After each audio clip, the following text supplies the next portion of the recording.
Hi everyone, welcome back. Today I want to talk about autonomous self-driving vehicles, EV infrastructure, and what to expect in 2026 with AI technology. So if you're new here, I'll talk about technology, AI, and some real estate. I'm a real estate investor and I love technology and I want to share some of my thoughts and ideas with you. So I want to talk about various automobile companies and what they're doing in this day and age and AI driving. I have tested Tesla and drove from Houston to Dallas, from Dallas to Odessa, Texas. And I can say that it's a pretty, safe, very well built, and there's some minor things with parking and some preferences, but overall it's pretty good.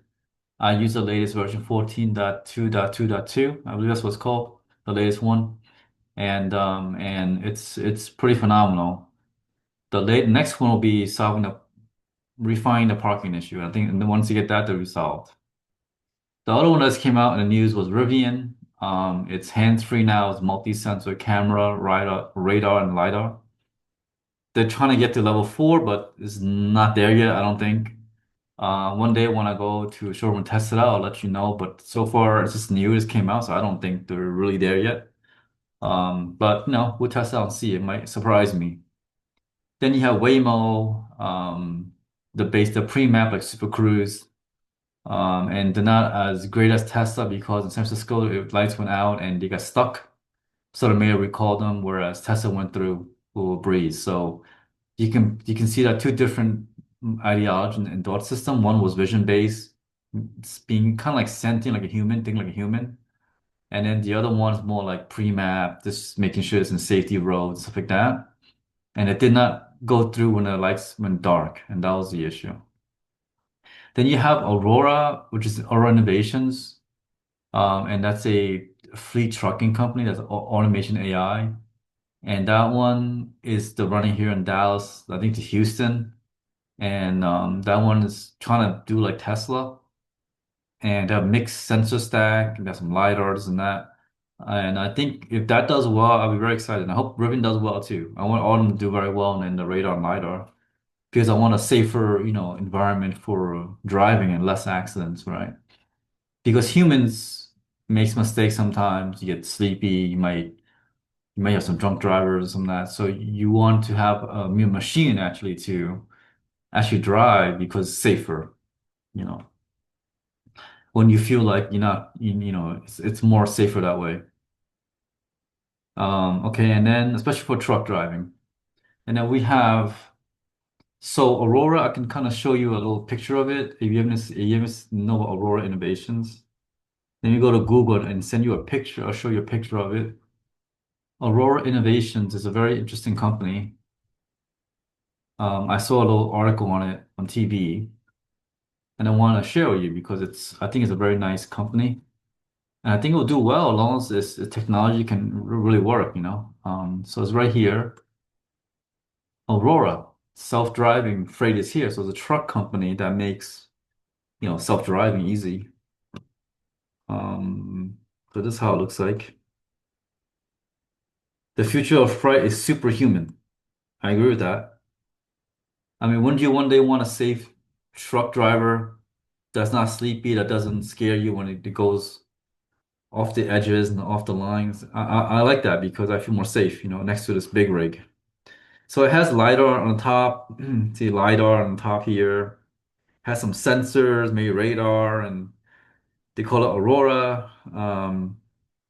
And the innovation is self-driving trucks. So it's kind of like the one that they had back then called Nikolai. Nikolai was another self-driving truck, and this is kind of similar to that. It's called Roar Innovations. So I think it's pretty cool.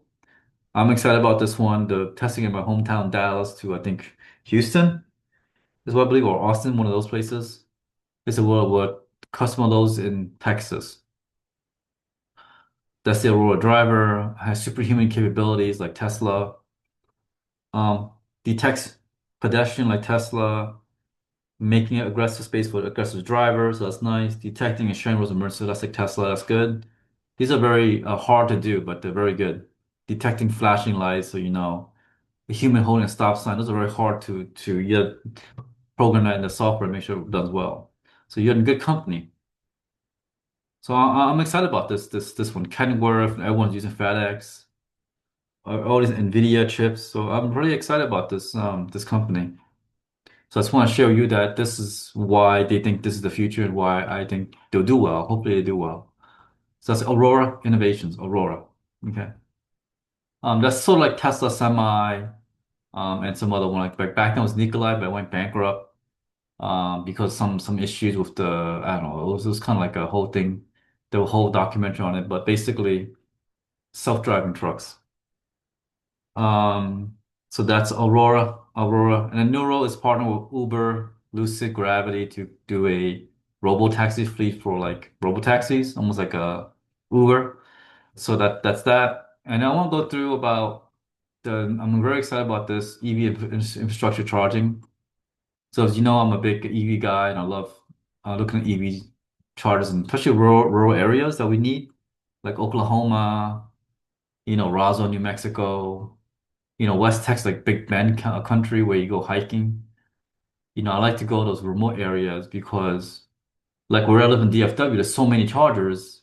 It's almost unfair to like the small towns that has little population near like Big Bend and West Texas or Mojave Desert or even like Prescott, Arizona. If you look at Prescott, Arizona, they desperately need one, but they didn't have one for years. So that's kind of strange too, because Payson has one, but not Prescott. So I'm like it's very strange to me. So luckily, Tesla's putting one in Prescott, Roswell. They have one near an Alpine or something, and it's near there that has a by Big Bend.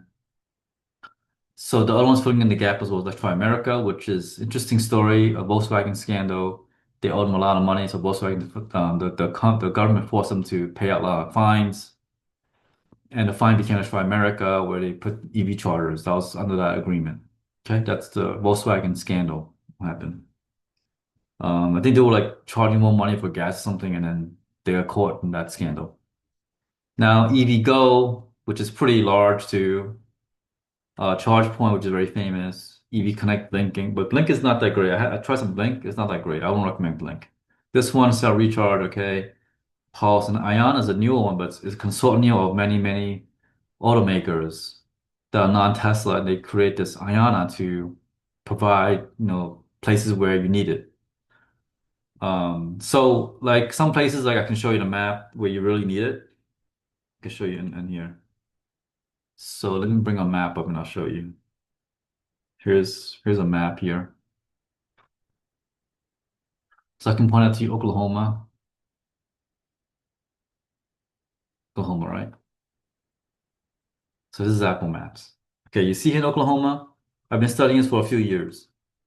They desperately need something like right here in McAllister, because like if you go to Bentonville, which is Walmart headquarters, Fayetteville, Fort Smith, Arkansas, and you go up to this kind of corridor, right? And even to Tulsa. But back then, there's like nothing here. It's like freaking a desert.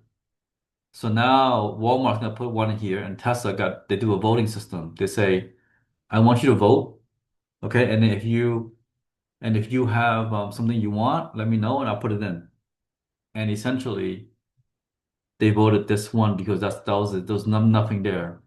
So luckily, they're filling up by Walmart is having their own charger in every single store by I think in 5, 10 years. So every single location shall have an EV charger. And it has a native NAS, which is for Tesla, and CCS for non-Teslas.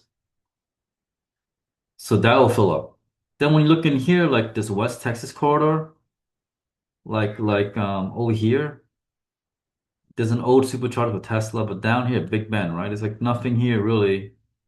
So they put one here like a couple of years ago, but this like around here, there's nothing around here. There's like no charger at all. So this is where if you could pop one somewhere in here or this town right here or something around here, Marathon or something, that'd be good.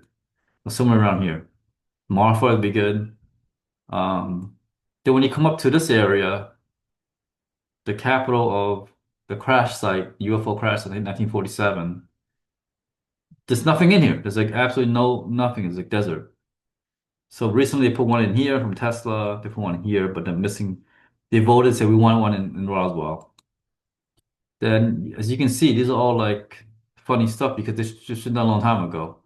Um, Now you have this one over here, which is kind of funny too because this is like a little city right here. They have nothing in here, and they finally putting one in here now in Prescott. This one had a long time ago, and then so there's little pockets here and there. That's it's like I'm glad they're doing a voting system because now you know where they're gonna go into, and then the rest will fill up the gap. So in terms of the EV charging stations, this will fill up the gap. This will fill up the gap. Walmart will fill up the gap. Costco is putting some in there, so they'll all fill up the gap at the end of the day. I see that more EV chargers on more than gas stations in the next 5 years. We'll have more EV chargers than gas stations, and you'll be less demand. It will fade out slowly the gas stations because you might need some for trucks, but if truck was all electric, then you don't need no more. So it gets be less and less demand.